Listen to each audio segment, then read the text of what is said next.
Stoughton High football team kicked off the 2015 season Friday, September 11th, losing to North Attleboro in a defensive battle. North Attleboro got on the board first, with Chad Peterson finding Nick Morrison for a 12-yard touchdown to put the Rocketeers up 7-0 with 4:09 left in the first. From there, the Stoughton defense buckled down and didn't let the North Attleboro offense score again.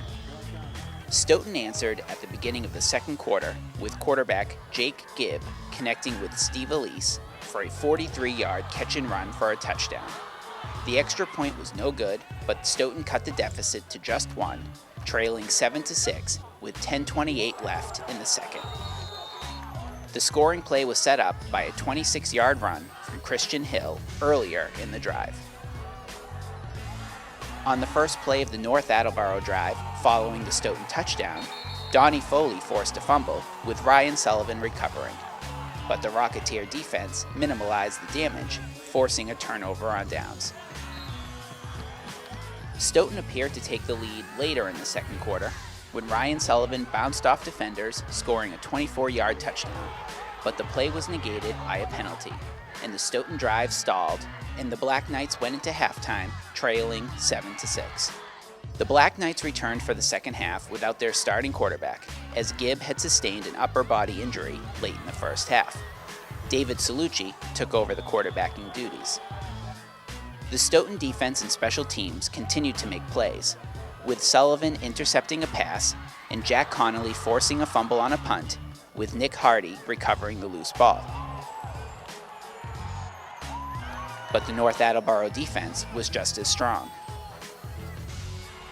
The Red Rocketeers added to their lead, with Kyle Gommond intercepting a pass and taking it back 49 yards for a touchdown to put North Attleboro up 14-6 with 1 minute and 38 seconds left to play in the fourth. Hill had a big kick return to put the Black Knights at the North 38. Xavier Marrero then ran for 15 yards to put Stoughton in scoring range. But North Attleboro ended the comeback hopes with an interception, holding on for a 14-6 win. Despite the loss, Stoughton coach Greg Burke was pleased with his team's effort, especially defensively. Well, we played great. You know, we bend a little bit. We're bending. We have a lot of new kids. The effort was there, tremendous. Gibbs' injury status bears watching, as the senior captain is one of the top passers in the Hockamonk League. But Burke expressed confidence in Salucci if Gibb is unavailable to play for a period of time. And he did a great job today. Made a couple mistakes, but I'm happy for the way that he worked hard. And, you know, he just he came in a tough situation.